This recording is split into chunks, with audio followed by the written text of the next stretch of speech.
It's not the building. It's the people.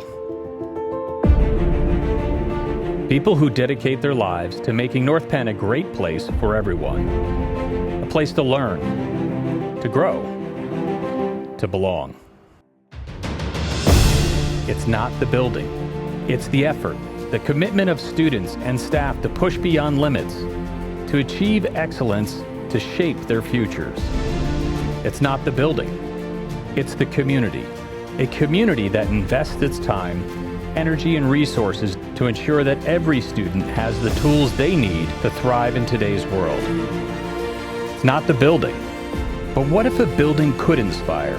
What if it could reflect the spirit of this community, the passion of our students, the dedication of our educators? This spring, we begin a transformation. Over the next 5 years, North Penn High School will be renewed, built on the foundation of 54 years of excellence, shaped by the vision of those who call it home. Because North Penn isn't just a school, it's a legacy, a family, a future. And our home should reflect our people, setting high expectations and aspirations for future nights, knowing that they too will have access to great opportunities at North Penn High School.